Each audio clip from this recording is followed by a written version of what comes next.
Hello and welcome once again to my continuing series on the facts of life.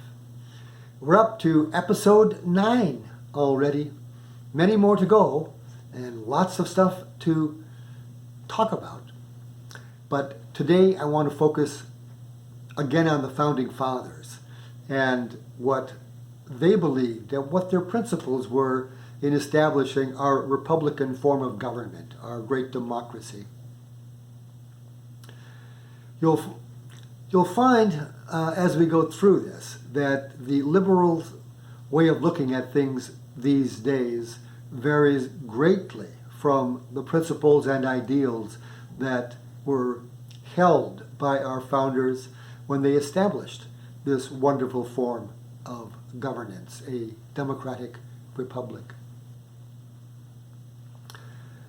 For some time now, much of American political life has been dominated by the ideas espoused by liberalism and its collectivist, progressive social theories. Many Americans today, because of truly a left-wing narrative that dominates so many parts of the media and political life these days. But because of that, many people have been persuaded to believe that conservatives are awful and stupid and cruel and even hateful people, and that liberals are wonderful and compassionate people, and that liberal political policies will solve almost all of our social problems and remake America into one great big happy village. Also, most sadly, during this time, we have seen that many people have adopted atheism as their religion, especially those within the liberal academic community. Most in academia today have also accepted moral relativism as truth. And they completely reject the concept of sin.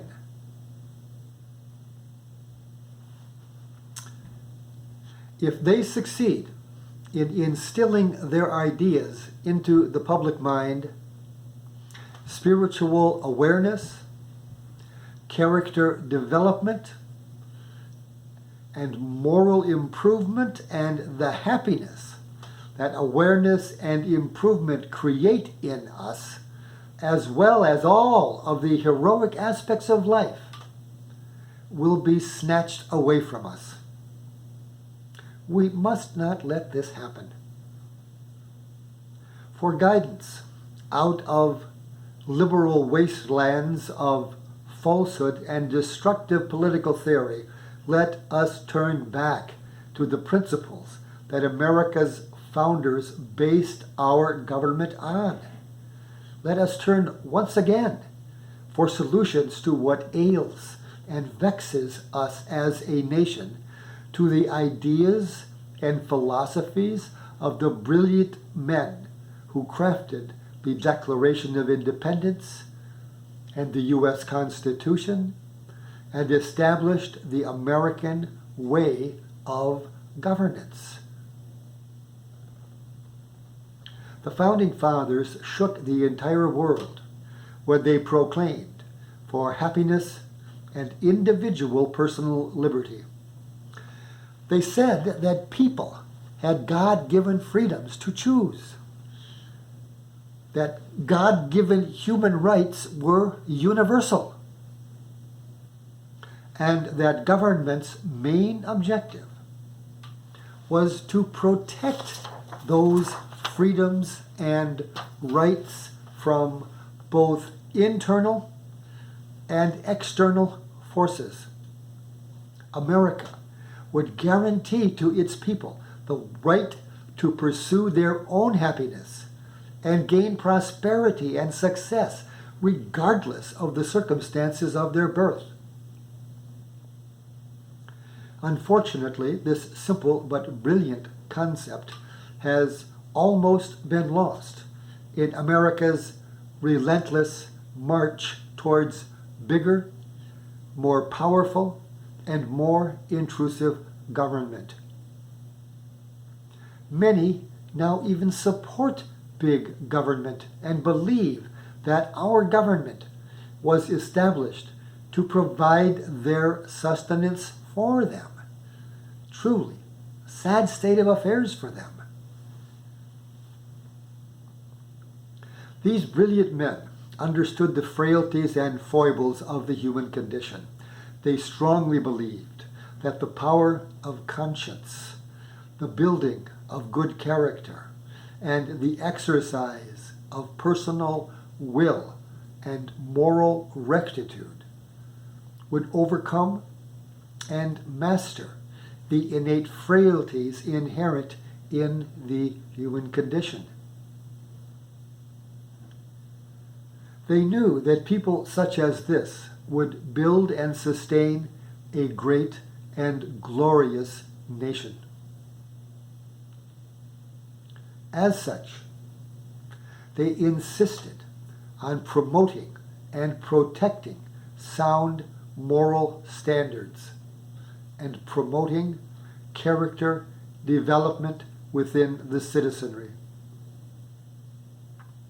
They understood that just laws and the order that just laws brought to society were a necessity in breeding the kind of virtuous goodness and righteous morality that would lead to not only happiness and inner peace and fulfillment for the individual citizen, but also would protect the republic and breed widespread prosperity for all.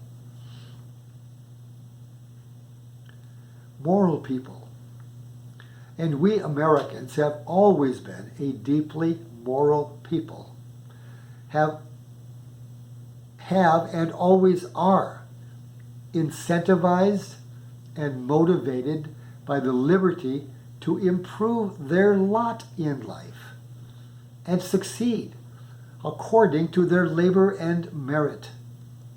America's commitment to morality and the lawful rights of the individual citizen to improve themselves are the primary reasons why America has become so strong and prosperous as a nation.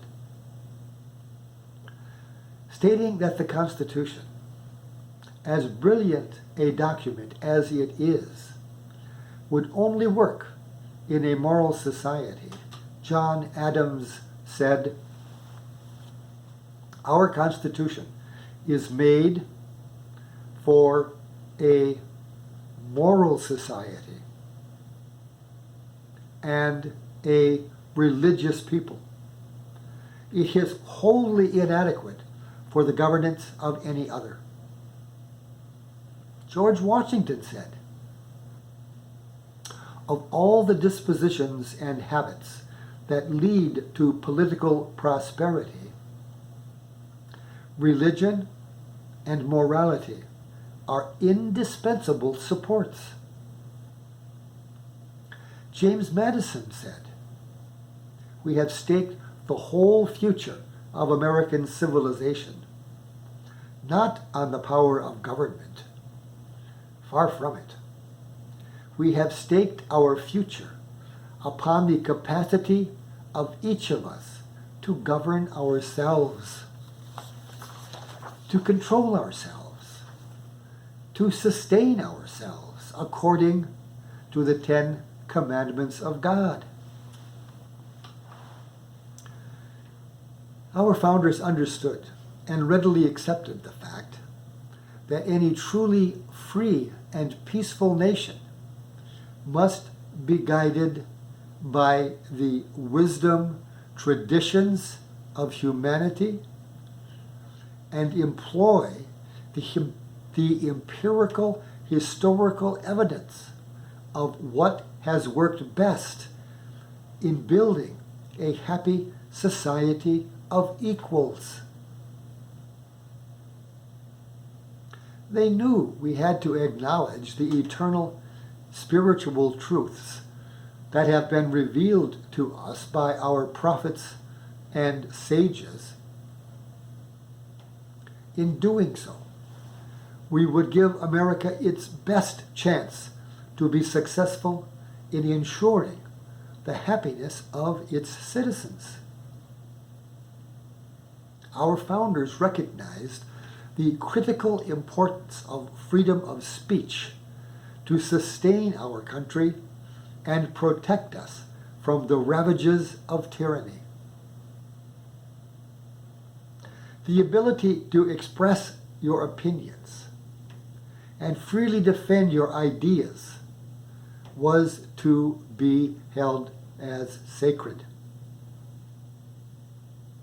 Without such a guarantee, they knew the nation could devolve into tyranny and terror. Sadly, the powers that control social media and many of our institutions are doing just that. If we don't stop their suppressions of free speech, our country is doomed. We should heed the warnings of President Truman, who said, "Once a government is committed to silencing the voice of the opposition, it has only one way to go, and that is down a repressive path of repressive measures until it becomes a source of terror to all its citizens, where everyone lives in fear." We see this repression before us every day with the terrorism inflicted upon us by the PC woke and cancel culture of the left. Our founders would be horrified. One of the self-evident truths they recognized is that people are not equal in that they are not the same. Everyone is unique in his or her own way. We all have differing talents and proclivities. Another truth they recognized is that people prefer to be around people who share the same outlook and circumstances, and that differing groups of people rebel at being forced to live with others that are different from them or that they dislike. A sage old truth is that like goes to like, and birds of a feather flock together. The kind of political policies that go against these truths do not breed happiness within the citizenry.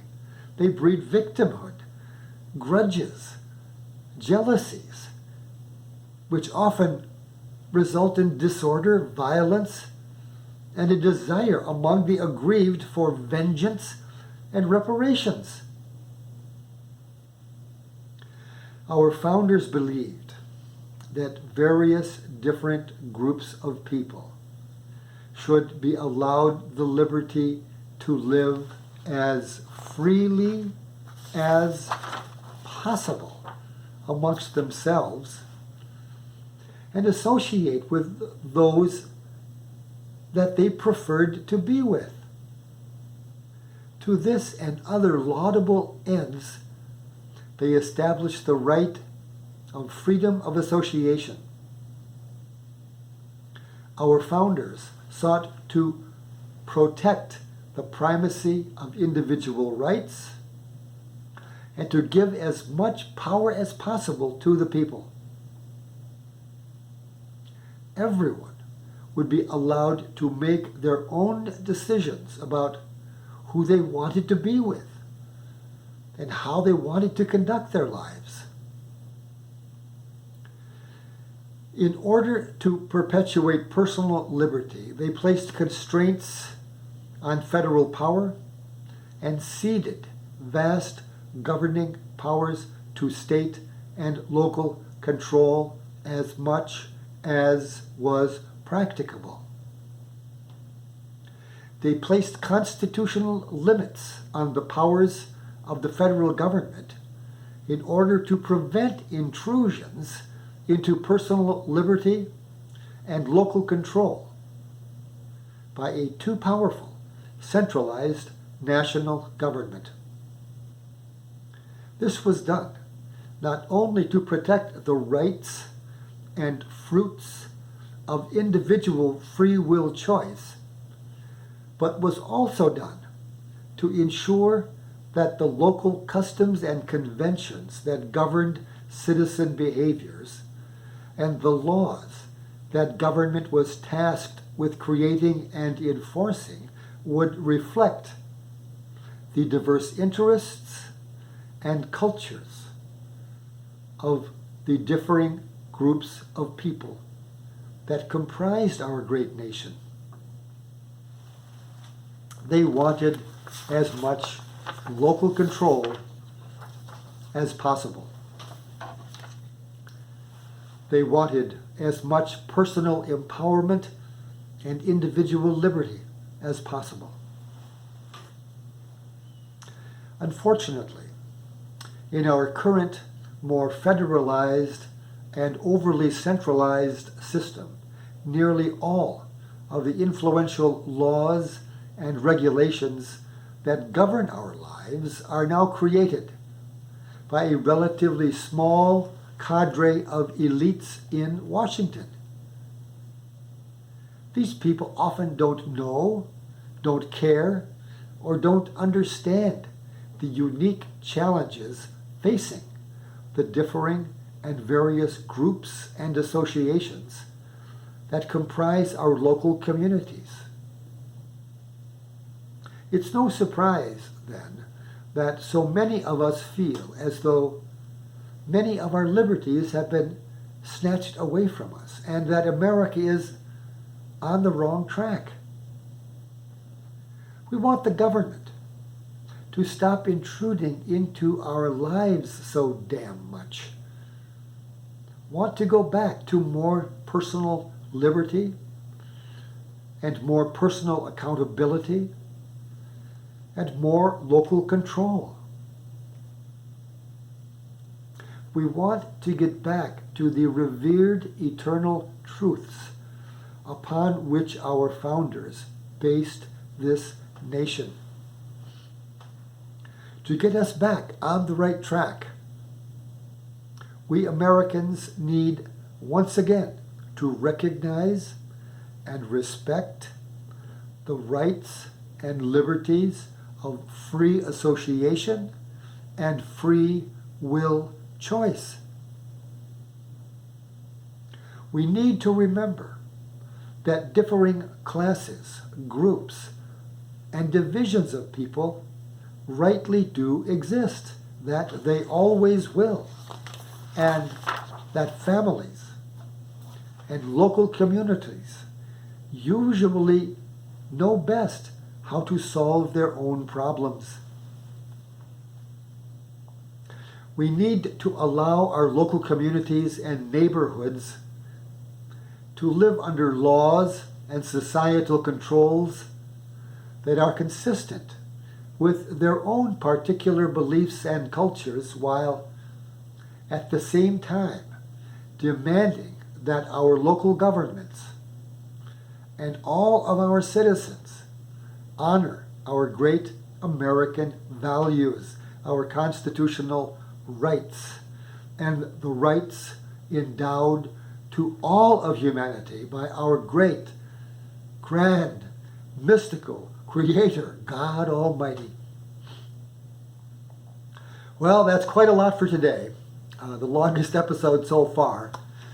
Well, I had a lot to say, and I hope that you were able to enjoy what I had to say, and it piqued your interest about these matters and gave you some insight about how we might best conduct ourselves as citizens of this most glorious democratic republic the United States of America, our great nation.